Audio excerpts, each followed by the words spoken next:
要力量殆尽，流眼泪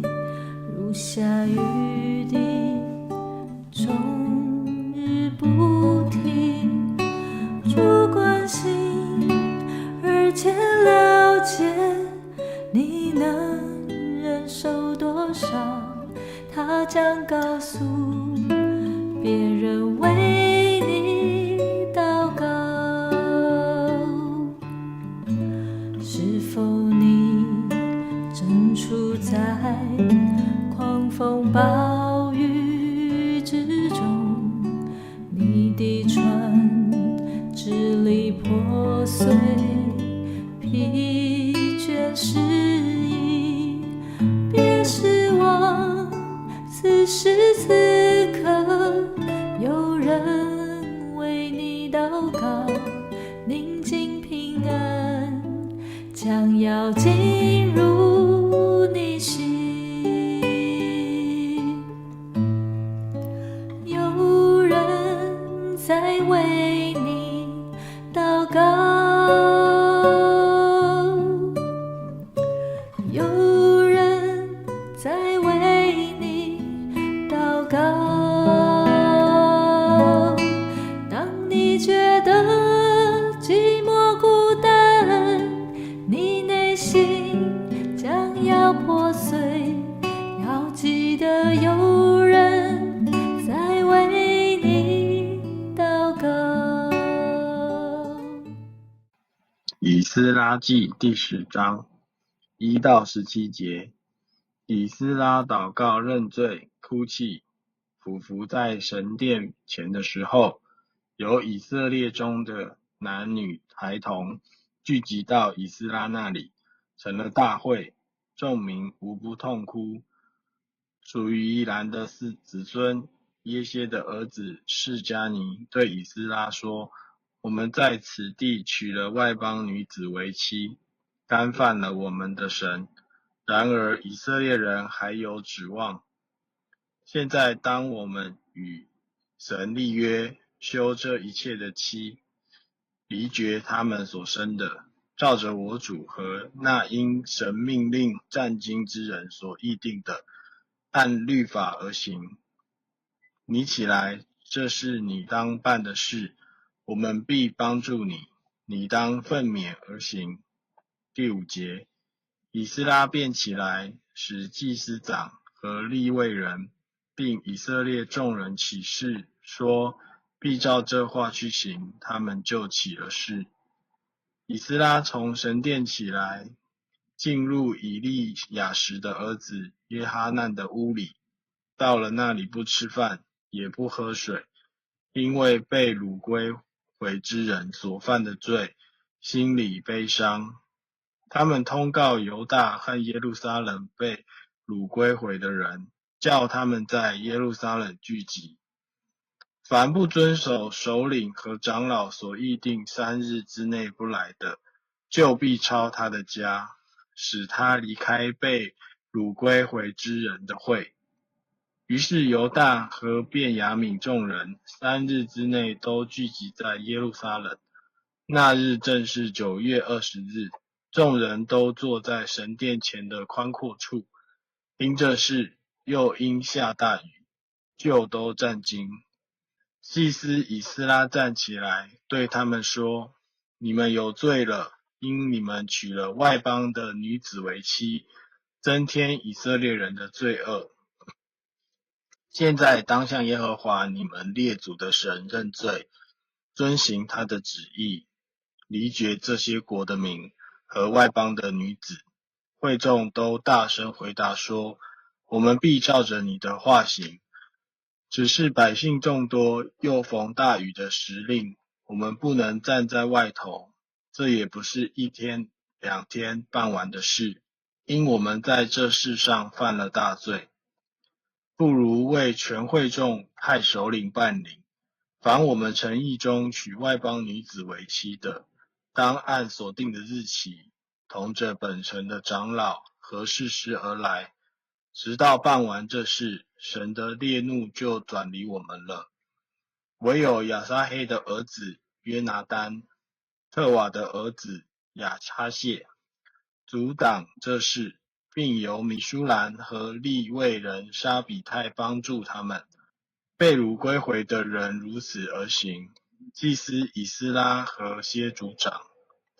按着宗族都指名荐派，在10月初1日一同在座查办这事，到正月初1日才查清娶外邦女子的人数。以上，新眼光读经，愿罪被活水洗涤。以斯拉满怀抱负与热情，为圣殿重建的工作竭尽心力。当万事齐备时，却发现信仰群体犯罪，让他悲伤不已。虽然亚达薛西皇帝曾下令，若不服从律法，必须接受严厉的处罚，以色列人却看清自己的身份，违背律法效仿外族人的恶行，辜负上主带领他们归回的洪恩。以斯拉痛心地指出，以色列人不遵守律法，让圣洁的身份被玷污了。他们的危机就是与外族人通婚，对上帝不忠，失去圣洁的身份，导致他们再次失去产业。此时，以斯拉能做的就是带领百姓回到信仰的起点，通过认罪悔改，祈求上主赦免，让人民与上主的关系能复和。至于其他的问题，例如是否能脱离被俘虏的生活，或者是否能回到平安的故土，圣殿已经重建好了，得到的信仰知识等等，这些又算什么呢？除了上主以外，又能说是谁的功劳呢？我想以色列人的失败经验也一直提醒我们，不断的反复思考，我们有时持守本分，保持圣洁吗？我们有随时保持吗？不少人自称是上帝的子民，在享受恩典的同时，却沾沾自喜地高举自己的虔诚和敬畏和成功，来窃取上主的荣耀，甚至犯错了，仍然滥用上主赦免的恩典，为自己的错误脱罪，让人看来尽是讽刺。就在以色列人围绕以斯拉悲伤痛哭时，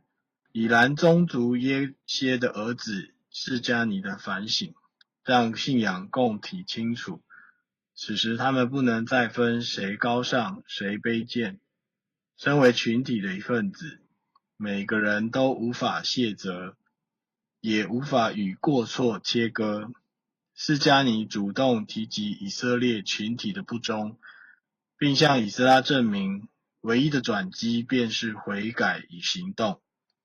任何行动皆应以律法为依据，没有推脱的借口。信仰群体若没有将所传承的信仰知识在生活中真正实践，那么这些宝贵的信仰知识也不过成为脚下的尘土罢了。我们的作者曾经来询问牧会多年的父亲，请教他说，对您而言，圣经有什么意义？他的父亲告诉他，圣经的教导如同马路上的各种交通符号，只是我们应该注意什么。然而操纵方向盘的是我们自己，要怎么行驶终究是自己的选择。在我们第9节特别提到，百姓聚集的那一天，雨下得很大，每个人都站立发抖。不仅百姓为罪哭泣，仿佛上主也为他们而哭泣。这场雨很像赦免的甘霖，洗涤这个信仰群体中的心灵。他们都明白这场聚会的重要，静静站在雨中，脸上不知是雨水还是泪水。愿上主的赦免与恩典时刻与我们同在，引导我们走在对的道路上。新眼光的默想，当我身处作恶的群体中，我是否为此忧伤、忏悔祷告？我内心是否有隐而未现的罪恶？愿上主赦免，拯救我脱离这个试探。目前我们每个人在生活里面，我想真正面对到的是那个忙碌的生活。有时候在忙碌的过程里面，不能够时时警醒自己，应该时刻把自己的身心灵都放在上帝的面前，或者是透过每日的读经祷告，能够提醒自己在工作的过程里面，敏锐的使用到每一日的读经带给你的力量。主要谢谢你让我在过往的日子里面，至少我能够坚守所谓诚实的原则，来面对工作上的挑战。在我目前为止的工作经验里面，我察觉到，当我们能够诚实的面对问题，或者是诚实的回复客户问题，那当然客户也可以因为我们的诚实，然后得到他们的体谅，然后进而让我们的事件可以顺利的进行下去。所以在这一次的经节的分享里面，我可以感觉到，就是当我们能够真的诚实的面对我们自己的过错，诚实的面对我们内心的缺乏，然后来到上主的面前，上帝一定会用他自己的方式来安慰我们，即使当下的我们并不能够理解。但是我们能够知道的是，上帝真的希望我们能够理解，是我们要能够诚实的来面对我们自己，诚实的回应他的要求，或诚实的来看待每一次的经节分享。所以在这一次的新眼光的读经里面，愿罪过被活水洗涤。有时候我们不一定真的能够得到像圣经里面那个有像下雨一样的情景，但是在每一次的礼拜天回到教会的服事，或者是参与教会的圣经讲道，或者是听牧师的分享，我想那就是另外一种的活水来洗涤我们每个人的心灵，让我们能够有勇气跟希望来面对新的一天，或者是面对当下我们所面对的困难。这就是我这一次在这个经节所读完之后得到的分享与启示。谢谢大家。最后我们一起来做结束的祷告。上主啊，你知道我的心灵干枯，你知道我的心灵脆弱，主啊，求你愿降下甘霖来滋润我的心。主啊，求你让我们在每日的读经里面可以感受到你的甘霖正在笼罩着我们，也再一次提醒我们，你了解我们渴望脱离凶恶，求你再次洗涤我污秽的心。在你的恩惠之下，愿我们的兄弟姐妹能够成为承接活水的器皿，彼此分享也能够彼此赦免，彼此劝勉也能够彼此守望。主啊，求你再次保守我们迦南教会所有的弟兄姐妹、长执牧师，求你再一次来带领我们，让我们在接下来的每一天能够有依靠着你，活出主你的样式。主啊，谢谢你，我们最后这样子祷告，都是奉主耶稣基督的圣名求，阿们。似乎你一祷告，直到力量殆尽，流眼泪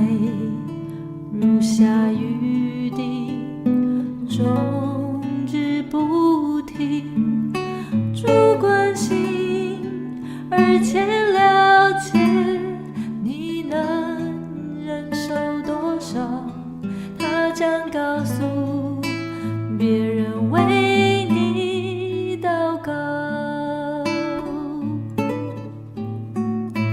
有人在为你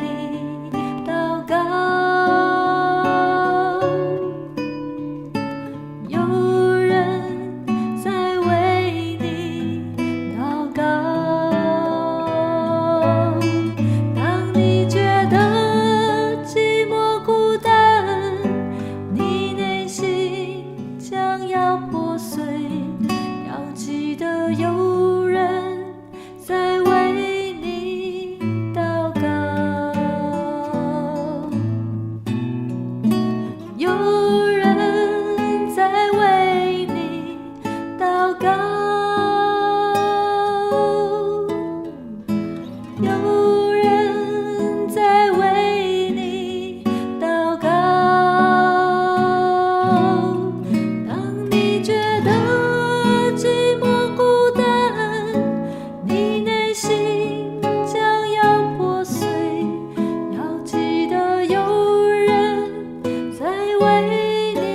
祈祷。